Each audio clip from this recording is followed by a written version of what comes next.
तो आज की पॉलिटिकल साइंस के क्लास में आप सभी का स्वागत है। काफी सारे बच्चे का कमेंट आ रहा था वो पॉलिटिकल साइंस के लेकर, तो आज के इस क्लास में आप लोग को लेकर आ गया हूं पॉलिटिकल साइंस का बड़ा धमाका। क्योंकि आप लोग को इस क्लास में मैं टोटल 50 सवाल करवाऊंगा। जो बुक के इंपॉर्टेंट सवाल होते हैं ना, उसको मैं यहाँ पे रखा हूँ, और जो सवाल बार बार रिपीट किए जाते हैं बोर्ड एग्जाम में, उसको मैं यहाँ पे रखा हूँ। क्योंकि बाबू 3 तारीख का जो आप लोग का पेपर है पॉलिटिकल साइंस का, वहां आप लोग को यहाँ से सवाल जो है ना वह देखने के लिए मिलेगा। अगर जो भी बच्चे अच्छे तरीके से ये सारे सवाल को अगर कर लेते हैं, एग्जाम में दिक्कत नहीं होने वाला है। तो आप लोग से एक ही अनुरोध है कि इस क्लास को पूरे अंत तक देखिएगा, वक्त होगा तभी, ठीक है। क्योंकि सारा सवाल हाई लेवल से लो लेवल तक सारे सवाल को यहाँ पे मैं करवाया हूँ, जो एग्जाम के लिए सबसे ज्यादा महत्वपूर्ण है। तो आप लोग इस क्लास को अटेम्प्ट कीजिए और अच्छे तरीके से लास्ट तक देखिए और सारे सवाल को खुद से करने का कोशिश कीजिए, ठीक है। मेरे साथ सारे सवाल को करते चलिए। तो चलिए ज्यादा वक्त नहीं लेंगे और कोशिश करेंगे ये सारे सवाल को कम समय में हम लोग कंप्लीट कर लें।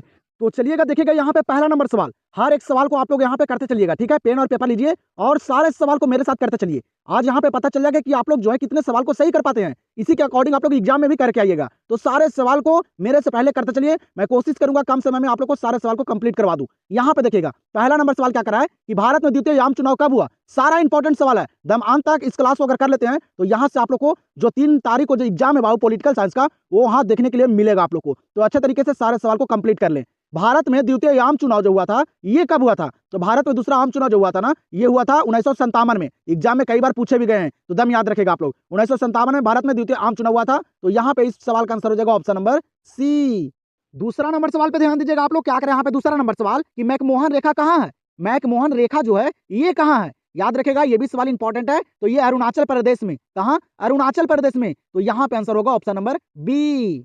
और इस क्लास को ना एकदम अंत तक करके जाइएगा आप लोग, क्योंकि सारा सवाल यहाँ पे इंपॉर्टेंट है। गेसिंग किया गया सवाल, एग्जाम में बार बार रिपीट किए जाने वाले सवाल को यहाँ पे मैं शामिल किया हूँ। अंत तक देखिए और देखिए यहाँ पे जो सवाल है ना वह कितना इंपॉर्टेंट है, ठीक है। एग्जाम में देखने के लिए मिलेगा आप लोग को। यहाँ पे देखिए अगला सवाल क्या करा है, कह रहा है कि पीली क्रांति का संबंध निम्नलिखित में से किससे है। पीली क्रांति का संबंध जो है ये यहाँ पे किससे है, इंपॉर्टेंट सवाल है, याद रखेगा, तिलहन उत्पादन से। किससे, तिलहन उत्पादन से पीली क्रांति का संबंध है। हर एक सवाल इंपॉर्टेंट है, तो सारे सवाल पे फोकस बनाए रखिए और खुद से सारे सवाल को करते चलिए, ठीक है। तो यहाँ पे इस सवाल का आंसर हो जाएगा ऑप्शन नंबर ए। यहाँ पे देखिएगा सवाल क्या करा है कि गैर कांग्रेसवाद का नारा किसने दिया। ये सारे बच्चों को याद भी होगा और ये सवाल 2 से 3 बार एग्जाम में भी पूछे गए हैं। तो दम ध्यान दीजिएगा, गैर कांग्रेसवाद का नारा किसने दिया। तो गैर कांग्रेसवाद का नारा कौन दिए थे, तो ये दिए थे राम मनोहर लोहिया ने। कौन दिए, राम मनोहर लोहिया ने गैर कांग्रेसवाद का नारा दिए, याद रखेगा। यहाँ पे आंसर होगा ऑप्शन नंबर सी। और आज की इस क्लास में मैं ये भी देखना चाहता हूं कि कितने ऐसे बच्चे हैं यहाँ पे जो 50 से 50 यहाँ पे सही कर देते हैं। आज मैं यहाँ पे देखना चाहता हूं, क्योंकि सारा यहाँ पे इंपॉर्टेंट सवाल को मैं शामिल किया हूं जो आप लोग को 3 फरवरी को देखने के लिए मिलेगा। तो मैं ये भी देखना चाहता हूं कि कितने ऐसे बच्चे जो यहाँ पे जुड़े हुए हैं वो 50 में 50 स्कोर कर पाते हैं। तो मेरे से पहले सारे सवाल को करते चलिए। मैं कोशिश करूंगा कि कम समय में ये सारे सवाल को मैं करवा दूं आप लोग को, ठीक है। तो आप लोग पेन और पेपर लीजिए और सारे सवाल को मेरे साथ करते चलिए। यहाँ से ये पता चल जाएगा कि आप लोग का तैयारी जो है कितना बेहतर है, एग्जाम में आप लोग क्या करके आइएगा। यहाँ पे देखिए सवाल क्या करा है, कह रहा है कि पंचशील समझौता किन 2 देशों के बीच संपन्न हुआ। पंचशील समझौता जो हुआ था वह किन 2 देशों के बीच संपन्न हुआ था। इंपॉर्टेंट सवाल है, याद रखेगा, भारत और चीन के बीच। किसके बीच, भारत और चीन के बीच। तो आंसर होगा ऑप्शन नंबर डी। 6 नंबर सवाल को देखिएगा, ये भी इंपॉर्टेंट सवाल है। क्या करें यहाँ पे 6 नंबर सवाल कि बिहार का शोक किस नदी को कहा जाता है। बिहार का शोक किस नदी को कहा जाता है, ये यहाँ पे प्रश्न करा है। तो याद रखेगा कोसी नदी को बिहार का शोक कहा जाता है, कोसी नदी को। यहाँ पे आंसर होगा ऑप्शन नंबर ए। चलिएगा, तो यहाँ पे ध्यान दीजिएगा अगले सवाल पे। अगला सवाल यहाँ पे दिया गया, दूसरा विश्व युद्ध कब से कब तक चला। सवाल यहाँ पे क्या करा है कि दूसरा विश्व युद्ध जो हुआ था ये कब से कब तक चला था। ये सवाल हिस्ट्री के भी पेपर में पूछे गए हैं, तो दम याद रखेगा। दूसरा विश्व युद्ध हुआ था ना, ये हुआ था 1939 से 1945 तक। कब से कब तक, 1939 से 1945 तक। और 45 में ही परमाणु बम गिराया गया था बाबू, ये भी याद रखेगा। और प्रथम विश्व युद्ध हुआ था 1914 से 1918। दम याद रखेगा आप लोग। यहाँ पे मैं डिटेल में क्लास नहीं करवा सकता हूँ, रिवीजन के तौर पर मैं यहाँ पे दे रहा हूँ सारे सवाल को, ठीक है। तो ये सारे इंपॉर्टेंट सवाल को आप लोग कर लीजिए अच्छे तरीके से। तो दूसरा विश्व युद्ध कब से कब तक चला था, तो 1939 से 1945 तक। यहाँ पे इस सवाल का आंसर हो जाएगा ऑप्शन नंबर बी। यहाँ पे ध्यान दीजिए, ये भी सवाल इंपॉर्टेंट है, एग्जाम में पूछे जाते हैं। सवाल कह रहा है कि इस समय भारत में कौन सी दलीय व्यवस्था है। इस समय बाबू, अभी वर्तमान समय में भारत में कौन सी दलीय व्यवस्था है। कैसी दलीय व्यवस्था है भारत में, आप लोग को पता भी होगा, नहीं पता है याद रखेगा, बहुदलीय व्यवस्था। कैसी, बहुदलीय व्यवस्था ये भारत में अभी है बाबू। तो यहाँ पे इस सवाल का आंसर होगा ऑप्शन नंबर सी। और आप लोग बाबू इस क्लास को ना दम अंत तक कीजिएगा, ठीक है। आप लोग के पास अगर वक्त होगा ना तभी इस क्लास को अटेम्प्ट कीजिएगा, क्योंकि सारा सवाल यहाँ पे इंपॉर्टेंट शामिल किया हूँ जो एग्जाम के लिए काफी रिलेटेड है। सवाल यहाँ पे देखिएगा क्या करा है, किस भारतीय राज्य का अपना संविधान था। किस भारतीय राज्य का अपना संविधान है, इंपॉर्टेंट सवाल है। ऐसा भारत में कौन सा राज्य है जिसका अपना संविधान है, तो याद रखेगा वह है जम्मू और कश्मीर। क्या, जम्मू और कश्मीर। सारे सवाल को करते चलिए, आज लास्ट में देखूंगा कि 50 में कितना स्कोर आप लोग कर पाते हैं। तो जम्मू और कश्मीर का बाबू अपना संविधान है, दम याद रखेगा। इस सवाल का आंसर हो जाएगा ऑप्शन नंबर डी। 10 नंबर प्रश्न को देखिए क्या करें यहाँ पे। 10 नंबर प्रश्न कि राष्ट्र संघ की स्थापना की गई राष्ट्र संघ की स्थापना जो की गई थी ये कब की गई थी, इसको भी याद रखेगा। ये किया गया था बाबू कब, तो 10 जनवरी 1920 को। कब, 10 जनवरी 1920 को राष्ट्र संघ की स्थापना हुई। तो यहाँ पे इस सवाल का आंसर हो जाएगा ऑप्शन नंबर ए। चलिएगा, तो यहाँ पे ध्यान दीजिएगा, काफी इंपॉर्टेंट सवाल है। सवाल यहाँ पे कह रहा है कि ताशकंद समझौता किन दो देशों के बीच हुआ। याद रखेगा, ताशकंद समझौता यहाँ पे पूछ रहा है। एगो पंचशील समझौता होता है, ठीक है, ये दोनों सवाल को याद रखेगा। ताशकंद समझौता किन दो देशों के बीच हुआ, ये याद रखेगा, भारत और पाकिस्तान के बीच। किसके बीच, भारत और पाकिस्तान के बीच ताशकंद समझौता हुआ था। और पंचशील समझौता हुआ था बाबू भारत और चीन के बीच। ये दोनों सवाल को याद रखेगा। और ये कब हुआ था ये भी आप लोग को करवाऊंगा, ठीक है। आगे आप लोग देखते चलिए, सारा सवाल यहाँ पे शामिल है, तो अंत तक बने रहिए। तो यहाँ पे इस सवाल का आंसर क्या हो जाएगा, ऑप्शन नंबर बी। चलिएगा, यहाँ पे देखिएगा, ये सवाल यहाँ पे क्या करे कि प्रथम विश्व जलवायु सम्मेलन कहाँ हुआ। प्रथम विश्व जलवायु सम्मेलन जो हुआ ये कहाँ हुआ, बताइए जल्दी से। तो प्रथम विश्व जलवायु सम्मेलन जो हुआ था ना, ये हुआ था जेनेवा में। कहाँ हुआ था, जेनेवा में, याद रखेगा। तो यहाँ पे इस सवाल का आंसर होगा ऑप्शन नंबर ए। और आप लोग को इतना फास्ट इसलिए सारे सवाल को करवा रहा हूं कि कम समय में सारे सवाल को कंप्लीट करवा दूं, ठीक है। और आप लोग भी मेरे साथ सारे सवाल को करते चलिए, ठीक है। ज्यादा वक्त नहीं लेना है, क्योंकि सारे ऑब्जेक्टिव को तो याद आप लोग को होगा ही सारा ऑब्जेक्टिव, लेकिन यहाँ पे रिवीजन के तौर पे मैं दे दिया हूँ। अच्छे तरीके से रिवीजन कीजिए, जहां गलती करते हैं उसको सुधारिए, अभी वक्त है। बताइएगा, सवाल क्या करे कि किस देश का संविधान विश्व का सबसे बड़ा संविधान है। इस देश का संविधान जो है वह पूरे वर्ल्ड का, विश्व का सबसे बड़ा संविधान है। इसको भी याद रखेगा, वह है बाबू भारत। भारत का संविधान जो है ना, वह विश्व का, पूरे वर्ल्ड का ना, पूरे दुनिया का सबसे बड़ा संविधान है। तो यहाँ पे इस सवाल का आंसर होगा ऑप्शन नंबर सी। 14 नंबर सवाल यहाँ पे क्या करा है ना, कह रहे कि श्वेत क्रांति का जनक किसे माना जाता है। ये भी सवाल एग्जाम के लिए काफी इंपॉर्टेंट है और पूछे भी जाते हैं। बताइएगा, श्वेत क्रांति का जनक किसे माना जाता है। श्वेत क्रांति का जनक जो माना जाता है ना, वह माना जाता है किसे, तो वर्गी कुरियन को। इनको वर्गी कुरियन को माना जाता है श्वेत क्रांति का जनक, ये याद रखेगा बाबू। और हरित क्रांति भी पूछता है, तो वह माना जाता है एम एन स्वामीनाथन को, ये भी याद रखेगा। ये दोनों सवाल एग्जाम के लिए काफी इंपॉर्टेंट है। तो यहाँ पे इस प्रश्न का आंसर हो जाएगा ऑप्शन नंबर। चलिएगा, तो यहाँ पे देखिए इस सवाल को और बताइए जल्दी से आप लोग इस प्रश्न का आंसर। सवाल यहाँ पे क्या करे कि दल बदल की प्रक्रिया किस चुनाव के बाद शुरुआत हुआ।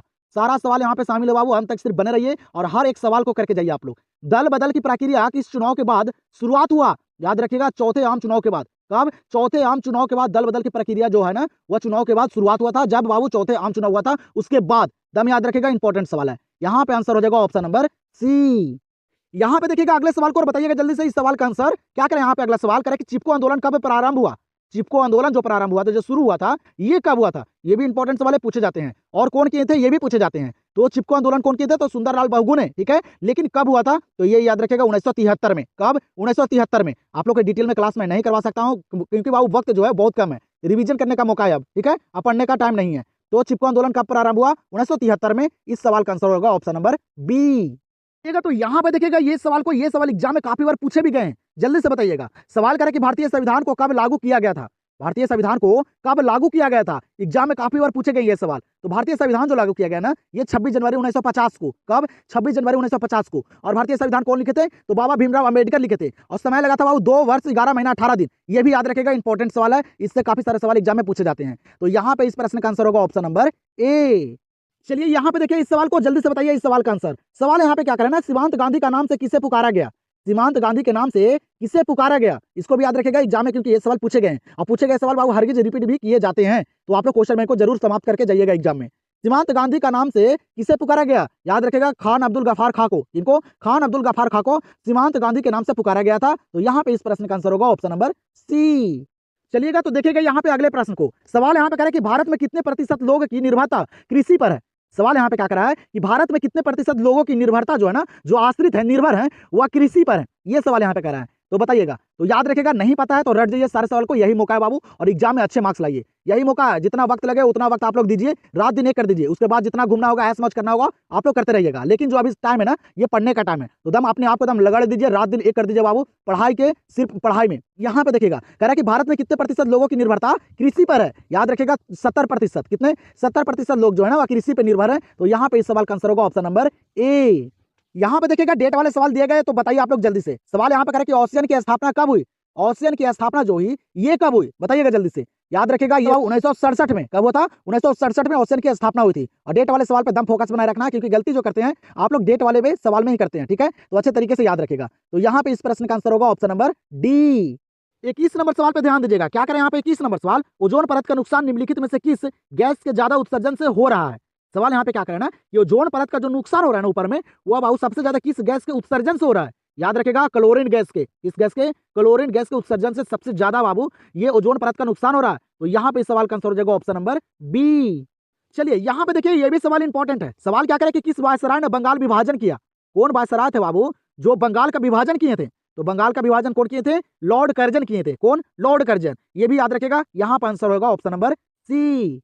और आप लोग कमेंट सेक्शन में ये भी बताइएगा कि जो मैं क्लास करवाता हूँ वो आप लोग को पसंद आता है कि नहीं। आप लोग को बताता हूँ इस क्लास में ना बाबू जितना भी सवाल करवा रहा हूँ ये सारे इंपॉर्टेंट है, आप लोग देख सकते हैं। अगर पूरे साल तैयारी किए होंगे ना तो आप लोग को यहाँ पे पता चल रहा होगा कि जो मैं इस लेवल के सवाल करवा रहा हूँ ना यही सारे सवाल एग्जाम में भी पूछे जाते हैं। तो वहां तक ये सारे सवाल को करके जाइए। अभी आगे आगे देखिए, अभी और आप लोग को इंपॉर्टेंट सवाल को मैं करवाने वाला हूँ, ठीक है। और जैसे जैसे आप लोग का एग्जाम रहेगा वैसे वैसे मैं आप लोग को सारे सब्जेक्ट का क्लास देते रहूंगा, ठीक है। क्लास को देखिए और जाइए एग्जाम में तहलका मचा के आइए, अच्छे तरीके से अच्छे मार्क्स लाइए, ठीक है। तो बने रहिए, इस चैनल से जुड़े रहिए। क्लास आप लोग को पसंद है एक लाइक जरूर कीजिएगा। सवाल देखिए यहाँ पे क्या करा है, ग्राम कचहरी का प्रधान कौन होता है? ग्राम कचहरी का प्रधान जो होता है वह कौन होता है? याद रखेगा सरपंच होते हैं। कौन होते हैं? सरपंच। तो यहाँ पे आंसर होगा ऑप्शन नंबर ए। चलिए तो यहाँ पे ध्यान दीजिए अगले प्रश्न पे। सवाल यहाँ पे कह रहा है कि राष्ट्र संघ की स्थापना का मूल उद्देश्य क्या था? राष्ट्र संघ की स्थापना का मूल उद्देश्य जो था वह क्या था? जल्दी से बताइएगा। तो राष्ट्र संघ की स्थापना का मूल उद्देश्य जो था ना वह था क्या? युद्धों का निवारण, शांति की स्थापना और मानवीय अधिकारों की रक्षा। ये तीनों थे बाबू राष्ट्रीय संघ स्थापना का मूल उद्देश्य, इसीलिए राष्ट्रीय संघ की स्थापना किया गया था, ठीक है। तो यहाँ पे आंसर होगा उपयुक्त सभी, ऑप्शन नंबर डी। और आप लोग बाबू मेरे साथ सारे सवाल को करते चलिए, ठीक है। मैं ये भी देखना चाहता हूँ कि कितने सवाल को यहाँ पे आप लोग सही कर पाते हैं। इसी अकॉर्डिंग आप लोग बोर्ड एग्जाम में भी करके आएंगे, ठीक है। तो सारे सवाल को करते चलिएगा। सवाल यहाँ पे देखिए क्या करा है, भारत पाकिस्तान के बीच शिमला समझौता कब हुआ? भारत और पाकिस्तान के बीच जो शिमला समझौता हुआ था ये कब हुआ था? ये भी इंपॉर्टेंट सवाल है, तो दम याद रखेगा। ये हुआ था कब? 1972 में। कब हुआ था? 1972 में भारत और पाकिस्तान के बीच कौन सा समझौता? तो शिमला समझौता हुआ था। तो यहाँ पे इस प्रश्न का आंसर क्या होगा? Option number B. और आप लोग को एक बात और बतलाना चाहता हूँ, आप लोग अभी तक ये टेलीग्राम चैनल से नहीं जुड़े ना तो जल्दी से जाकर जुड़ जाइए। आप लोग को बताता हूँ, जैसे कि आप लोग को पता होगा कि बाबू बोर्ड एग्जाम का जो पेपर होते हैं ना वो लीक हो जाते हैं। अगर हो भी जाएगा ना तो आप लोग को मैं वहाँ पे टाइम से प्रोवाइड कर दूंगा, ठीक है। तो आप लोग टेलीग्राम चैनल से नहीं जुड़े हैं तो जाकर जुड़ जाइए। क्या होता है यहाँ पे ना बाबू कि जो बच्चे पढ़ाई नहीं करते हैं वो क्या इतना बढ़िया नंबर लाते हैं? कैसे? जब पेपर लीक हो जाता है वो देख के अच्छे तरीके से चले जाते हैं, बस वही के कारण वो अच्छे मार्क्स लाते हैं। और जो बच्चे साल साल भर तैयारी करते हैं, रात दिन एक कर देते हैं, ठीक है, उनका देखिएगा रिजल्ट जो है वो काफी खराब आता है, ठीक है, अच्छे नंबर नहीं आ पाते हैं। तो यही कारण होता है। तो आप लोग को अगर मैं मेरे पास अगर आ भी जाएगा ना तो मैं टेलीग्राम पे प्रोवाइड कर दूंगा, वहां से आप लोग देख के चले जाना। तो जल्दी से टेलीग्राम से जुड़ जाइए, डिस्क्रिप्शन में मैं लिंक दे दिया हूँ। यहाँ पे बताइएगा इस सवाल का आंसर। सवाल करें राष्ट्रीय विकास परिषद का अध्यक्ष कौन है? राष्ट्रीय विकास परिषद का अध्यक्ष कौन है? याद रखेगा वह होते हैं कौन? प्रधानमंत्री। भारत के प्रधानमंत्री राष्ट्रीय विकास परिषद का अध्यक्ष होते हैं। आंसर हो जाएगा ऑप्शन नंबर सी। 27 नंबर सवाल को देखिएगा क्या करें यहाँ पे। 27 नंबर सवाल करें संविधान संशोधन की प्रक्रिया का वर्णन किया गया है। सवाल यहाँ पे क्या करा है कि संविधान संशोधन की प्रक्रिया का वर्णन किया गया है। ये बाबू किस अनुच्छेद में किया गया है? ये सवाल यहाँ पे करा है। तो इसको भी याद रखिएगा। संविधान संशोधन की प्रक्रिया का जो वर्णन किया गया है ना ये किया गया अनुच्छेद संख्या 368 में। किसमें? अनुच्छेद संख्या 368 में। तो आंसर यहाँ पे होगा ऑप्शन नंबर बी। अगले सवाल पे ध्यान दीजिएगा क्या करें यहाँ पे। अगला सवाल, सौराष्ट्र किस राज्य का अंग है? सवाल यहाँ पे क्या करा है, सौराष्ट्र जो है ये किस राज्य का अंग है? इंपॉर्टेंट सवाल है, इसको भी याद रखेगा। ये है गुजरात का, एग्जाम में पूछे जाते हैं। सौराष्ट्र जो है ये किस राज्य का अंग है? तो गुजरात का। आंसर हो जाएगा ऑप्शन नंबर सी। चलिएगा तो आप लोग यहाँ पे बताइएगा इस सवाल का आंसर। ये भी इंपॉर्टेंट सवाल है, एग्जाम में पूछे जाते हैं, वो आप लोग को याद भी होगा। सवाल यहाँ पे क्या करा ना, इंदिरा हराओ किसका नारा था? सवाल क्या करा है, इंदिरा हराओ किसका नारा था? इंपॉर्टेंट सवाल है, बताइएगा। इंदिरा हराओ जो नारा था ना ये विपक्षी गठबंधन का था। इसका विपक्षी गठबंधन का। याद रखेगा, एग्जाम में देखने के लिए मिलेगा। सारे सवाल को तुम रट जाइए यहाँ पे, अगर अच्छे तरीके से तैयारी नहीं है तब। जो सवाल याद नहीं है उसको अच्छे तरीके से रट जाइए क्योंकि सारा सवाल इंपॉर्टेंट है। तो यहाँ पे इस प्रश्न का आंसर हो जाएगा ऑप्शन नंबर ए। चलिएगा तो आप लोग यहाँ पे देखिएगा, ये भी सवाल मैं आप लोग को महामैराथन क्लास में करवाया भी था क्योंकि ये सवाल जो है एग्जाम में पूछे गए हैं। सवाल यहाँ पे कह रहा है यूरोपीय संघ के मुद्रा का क्या नाम है? यूरोप का जो मुद्रा है वह क्या है? ये सवाल महामैराथन क्लास में आप लोग को करवाया था, ठीक है। तो याद रखेगा, नहीं याद है तो यूरोप का जो मुद्रा है ना वह है यूरो। क्या है? यूरो। और इंडिया का मुद्रा क्या है बाबू? तो रुपया। ये भी याद रखेगा। अमेरिका का डॉलर। तो दम ध्यान में रखिएगा, यहाँ पे इस सवाल का आंसर हो जाएगा ऑप्शन नंबर डी। चलिए तो यहाँ पे ध्यान दीजिएगा, ये भी सवाल इंपॉर्टेंट है, आप लोग को याद भी होगा। और डेट वाले पे बाबू आप लोग ज्यादा फोकस कीजिएगा क्योंकि गलती आप लोग यही सारे सवाल में करते हैं और एग्जाम में डेट वाले सवाल काफी सारे पूछे भी जाते हैं। सवाल यहाँ पे क्या करा है, हिंदी चीनी भाई भाई का नारा कब लगा? हिंदी चीनी भाई भाई का जो नारा लगा था ये कब लगा था? जल्दी से बताइएगा, सारे सवाल को करते चलिए आप लोग। तो हिंदी चीनी भाई भाई का जो नारा लगा ना ये लगा था 1954 से 1955 के बीच। कब लगा था? 1954 से 1955 के बीच हिंदी चीनी भाई भाई का नारा लगा था। तो इंपॉर्टेंट सवाल है, अच्छे तरीके से याद रखिएगा। आंसर हो जाएगा ऑप्शन नंबर सी।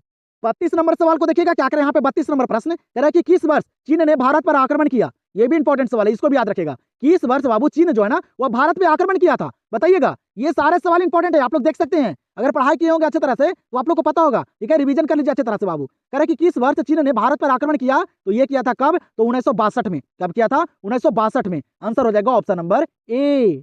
चलिएगा तो यहाँ पे भी ध्यान दीजिएगा आप लोग। यहाँ पे सवाल करें हरित क्रांति का सर्वाधिक लाभ निम्न में से किस अनाज में हुआ। हरित क्रांति का सर्वाधिक लाभ जो हुआ था वह निम्न में से यहाँ पे बाबू किस अनाज में हुआ था, इसको भी याद रखेगा। गेहूं में। इसमें गेहूं में अधिक लाभ हुआ था बाबू हरित क्रांति का। इस सवाल का आंसर होगा ऑप्शन नंबर डी। सारे सवाल को इतना फास्ट इसलिए करवा रहा हूं कि कम समय में सारे सवाल को कंप्लीट करवा दूं, क्योंकि काफी सारे बच्चे का कमेंट आया था बाबू पॉलिटिकल साइंस के लेकर। जो सवाल इंपॉर्टेंट है उसी सवाल को यहाँ पे मैं शामिल किया हूं, तो वन तक देखिए और सारे सवाल को करके जाइए। देखिए यहाँ पे सवाल क्या करना है कि भारत में राष्ट्रपति पद के उम्मीदवार की न्यूनतम आयु क्या है। सवाल क्या करें यहाँ पे कि भारत में बाबू राष्ट्रपति के पद के जो उम्मीदवार की जो न्यूनतम आयु होती है ना, वह कितना आयु होता है, कितने साल का, याद रखेगा। वह होता है 35 वर्ष का। कितना, 35 वर्ष का। इंपॉर्टेंट सवाल है यहाँ पे। इस प्रश्न का आंसर होगा ऑप्शन नंबर बी। चलिएगा तो यहाँ पे ध्यान दीजिएगा अगले सवाल पे। सवाल यहाँ पे कह रहे हैं ताशकंद समझौता कब हुआ। ताशकंद समझौता कब हुआ, इसको भी याद रखेगा। ये हुआ था कब, 1966 में। कब हुआ था, 1966 में ताशकंद समझौता हुआ था। यहाँ पे आंसर होगा ऑप्शन नंबर ए। अगले प्रश्न को देखिएगा क्या करें यहाँ पे। अगला प्रश्न कह रहा है कि बिहार आंदोलन को किस अन्य नाम से जाना जाता है। बिहार में जो आंदोलन हुआ था उसको और कौन से नाम से जाना जाता है, ये सवाल यहाँ पे कह रहा है। तो आप लोग को पता होगा, हिंदी में भी आप लोग को ये पढ़ना है। तो बिहार में जो आंदोलन हुआ था ना, ये हुआ था 1974 में, ठीक है। ये भी याद रखेगा। लेकिन उसे किस नाम से जाना जाता है, तो छात्र आंदोलन के नाम से भी जाना जाता है। छात्र आंदोलन से कौन किए थे, तो जयप्रकाश नारायण। पढ़े होंगे आप लोग, ठीक है। तो यहाँ पे इस प्रश्न का आंसर हो जाएगा ऑप्शन नंबर बी। अगले सवाल पे ध्यान दीजिएगा। यहाँ पे क्या करें अगला सवाल कि भारत में नई आर्थिक नीति कब से लागू हुआ। भारत में नई आर्थिक नीति कब से लागू हुआ, ठीक है। और आप लोग को बताता हूं, जो आप लोग को 3 फरवरी का पॉलिटिकल का एग्जाम है ना बाबू, अच्छे तरीके से ये क्लास को कर लीजिए और यहाँ पे सारे सवाल को भी करके देख लीजिए कि मैं यहाँ पे कितने सवाल को कर पाता हूँ। इसी के अकॉर्डिंग आप लोग को एग्जाम में भी सवाल देखने के लिए मिलेगा और वहां भी आप लोग इसी तरह से करके आएंगे, ठीक है। तो ध्यान दीजिएगा। सवाल यहाँ पे करें कि भारत में नई आर्थिक नीति कब से लागू हुआ, याद रखेगा 1991 में। और डेट वाले सवाल इतना सारा मैं इसलिए यहाँ पे करवा रहा हूँ कि गलती आप लोग वहां ना करें, जितना गलती करना है यहाँ पे कर लीजिए, ठीक है। तो यहाँ पे इस सवाल का आंसर होगा ऑप्शन नंबर सी। चलिएगा तो अगले सवाल को देखिएगा। यहाँ पे क्या करें, यहाँ पे अगला सवाल अंतर्राष्ट्रीय न्यायालय का मुख्यालय कहाँ है। अंतर्राष्ट्रीय न्यायालय का मुख्यालय कहाँ है, याद रखेगा द हेग में। कहाँ, द हेग में। दम याद रखेगा, रट जाइए सारे सवाल को। आंसर यहाँ पे होगा ऑप्शन नंबर डी। चलिए तो यहाँ पे बताइए इस सवाल का आंसर। सवाल यहाँ पे करें कि पंचशील समझौता किन 2 देशों के बीच हुआ, बताइएगा। पंचशील समझौता किन 2 देशों के बीच हुआ, याद रखेगा भारत और चीन के बीच। किसके बीच, भारत और चीन के बीच हुआ था। आंसर हो जाएगा ऑप्शन नंबर सी। 40 नंबर सवाल को देखिएगा। 40 नंबर सवाल कर रहा है कि शीत युद्ध की समाप्ति किस घटना के बाद माना जाता है। शीत युद्ध की समाप्ति किस घटना के बाद माना जाता है, ये भी इंपॉर्टेंट सवाल है। आप लोग को याद भी होगा, याद है, अच्छा बात है बाबू। सारे सवाल को अच्छी तरह से रिवीजन कर लीजिए, जितना भी आप लोग का कंफ्यूजन है उसको दूर कर लीजिए। यहाँ पे बताइएगा शीत युद्ध की समाप्ति किस घटना के बाद माना जाता है, तो ये सोवियत संघ के विघटन के बाद, या सोवियत संघ के विघटन के बाद शीत युद्ध की समाप्ति मानी जाती है। तो आंसर हो जाएगा ऑप्शन नंबर बी।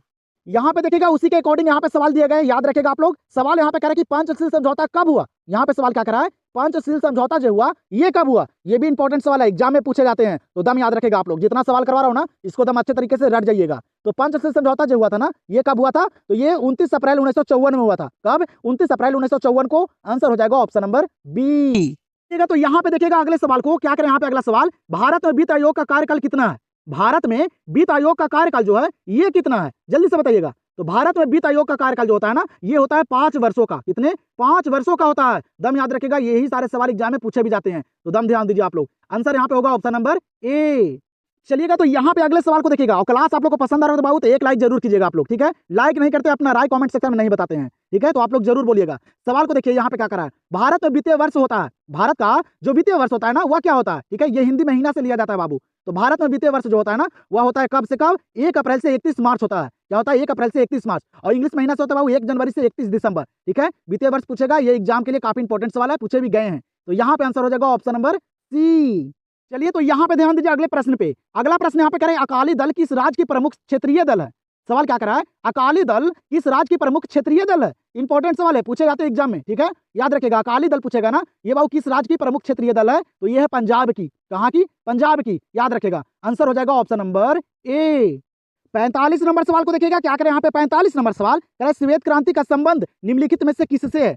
श्वेत क्रांति का संबंध जो है ये किससे है? इंपॉर्टेंट सवाल है, याद रखिएगा बाबू, एग्जाम में भी काफी बार पूछे गए हैं। तो ये 45 नंबर सवाल आप लोग के लिए मैं छोड़ देता हूँ, ठीक है। मैं देखना चाहता हूँ एक सवाल का आंसर आप लोग मेरे लिए दे सकते हैं कि नहीं दे सकते हैं, ठीक है। तो ये 45 नंबर सवाल का आंसर आप लोग जल्दी से कॉमेंट में दीजिए। एक सवाल मैं हर क्लास में आप लोग को देता हूँ, तो जल्दी से इस सवाल का आंसर भी आप लोग कॉमेंट में दे दीजिए कि श्वेत क्रांति का जो संबंध है वो निम्नलिखित में से किससे है। तो हम लोग देखते हैं अब अगले सवाल को। अगला सवाल यहाँ पे देखिएगा, क्या करें अगला सवाल कि पृथ्वी के चारों ओर जैव सक्रियता का पतला आवरण क्या कहलाता है। सवाल यहाँ पे क्या करे कि पृथ्वी के चारों ओर बाबू जैव सक्रियता का पतला आवरण जो कहलाता है ये क्या कहलाता है। इंपॉर्टेंट सवाल है, इसको भी याद रखिएगा बाबू, एग्जाम में पूछे जाते हैं। जो सवाल याद नहीं है उसको रट जाइएगा, यही मौका है, क्योंकि आप लोग को भी पता नहीं है कि कौन सा सवाल एग्जाम में पूछे जा सकते हैं। तो हर एक सवाल इंपॉर्टेंट है, तो हर एक सवाल पर ध्यान देना पड़ेगा। बताइएगा, पृथ्वी के चारों ओर जैव सक्रियता का पतला आवरण जो कहलाता है ये क्या कहलाता है। याद रखिएगा बाबू, जैव मंडल कहलाता है। क्या कहलाता है? जैव मंडल। आंसर हो जाएगा ऑप्शन नंबर सी।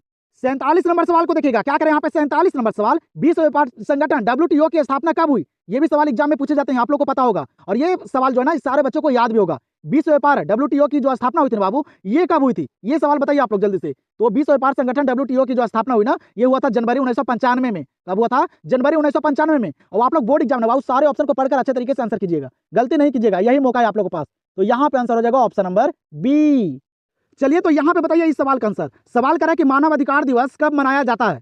मानव अधिकार दिवस कब मनाया जाता है, इसको भी याद रखिएगा, 10 दिसंबर को। कब? 10 दिसंबर को मानव अधिकार दिवस मनाया जाता है। आंसर होगा ऑप्शन नंबर ए। 49 नंबर सवाल को देखिएगा, क्या करें यहाँ पे 49 नंबर सवाल, कौन से दो गुटों के बीच शीत युद्ध चला। सवाल यहाँ पे क्या करा है कि कौन से दो गुटों के बीच शीत युद्ध चला था। याद रखेगा, ये चला था बाबू अमेरिका और सोवियत संघ के बीच। इसके बीच अमेरिका और सोवियत संघ के बीच ये बाबू शीत युद्ध चला था। आंसर हो जाएगा ऑप्शन नंबर सी।